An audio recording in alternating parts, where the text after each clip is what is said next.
अगले रोज नाय अपने शौहर के साथ अपने घर रवाना हो गई।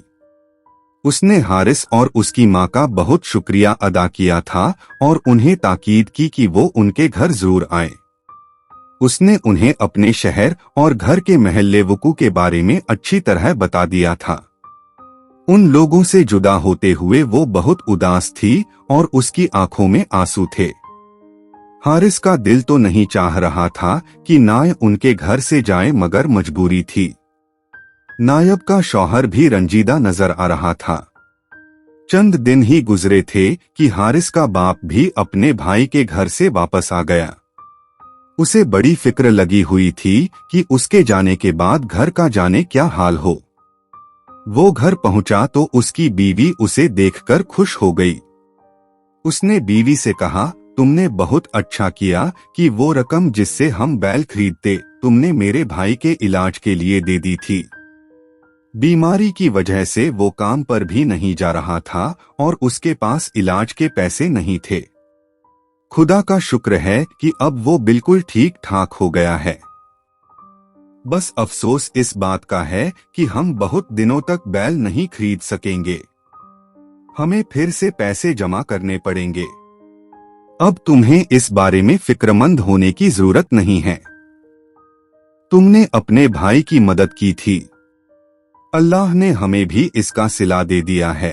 अभी उसकी बीवी की बात खत्म ही हुई थी कि हारिस दोनों बैलों को लेकर घर के अंदर दाखिल हुआ। वो उन्हें नहलाने के लिए नदी पर ले गया था। उसने जब अपने बाप को देखा तो खुशी से उससे लिपट गया। फिर उसने बैलों को उनकी जगह पर बांध दिया। उसका बाप इस कदर शानदार और खूबसूरत बैल देखकर हैरान रह गया और सवालिया नजरों से अपनी बीवी को देखने लगा। उसकी बीवी ने उसे शुरू से आखिर तक पूरी कहानी सुना दी। हारिस भी माँ की कहानी दिलचस्पी से सुन रहा था। वो खामोश हुई तो उसने उदासी से कहा, मुझे नायाब बाजी बहुत याद आ रही हैं। हम उनसे मिलने कब चलेंगे? उसके बाप ने कहा, अब हमारे पास बैल आ गए हैं। मैं अपनी उस जमीन पर भी हल चलाकर बीज बोऊंगा जो सालों से बेकार पड़ी है। मुझे उम्मीद है कि इस साल हमें अपनी फसलों को बेचकर बहुत सारे पैसे मिल जाएंगे। उन पैसों से हम एक बग्घी और उसमें जोतने के लिए एक खूबसूरत घोड़ा खरीदेंगे और उसमें बैठकर नायब और उसके शौहर से मिलने जाएंगे। नायब बेटी हमारी मोहसिन है। वो बहुत ही हुनरमंद लड़की है और उसने हमारी बहुत मदद की है। मैं भी उसका शुक्रिया अदा करूंगा। ये सुनकर हारिस खुश हो गया और बैलों को चारा डालने चला गया। उसको इस बात की भी खुशी थी कि बहुत जल्द बैलों के साथ साथ उसके पास एक घोड़ा भी हो जाएगा। कहानी के असबाक, लेसन्स ऑफ द स्टोरी। 1. कुर्बानी का सिला, रिवॉर्ड फॉर सैक्रिफाइस। नेक नीति और कुर्बानी कभी रायगा नहीं जाती। किसान और उसकी बीवी ने जब अपने बैल खरीदने के लिए जमा किए गए पैसे किसान के बीमार भाई के इलाज के लिए दे दिए तो खुदा ने उनकी मदद के लिए नायाब को भेजकर उन्हें उससे कहीं ज्यादा दिया। ये सबक मिलता है कि जब हम दूसरों की मदद के लिए अपना फायदा कुर्बान करते हैं तो खुदा हमें गैर मुतवक्के ज़राए से नवाजता है। 2. दूसरों की मदद और मेहमान नवाजी, helping others and hospitality. Haris ने खतरे की परवाह न करते हुए नायाब को दरिया में डूबने से बचाया और उसकी मां ने उसे अपनी बेटियों की तरह पनाह दी।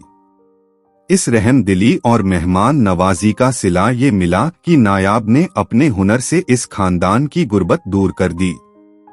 ये कहानी हमें सिखाती है कि जरूरत के वक्त दूसरों की मदद करना और उन्हें इज्जत देना इखलाकी और अमली दोनों लिहाज से बेहतरीन काम है।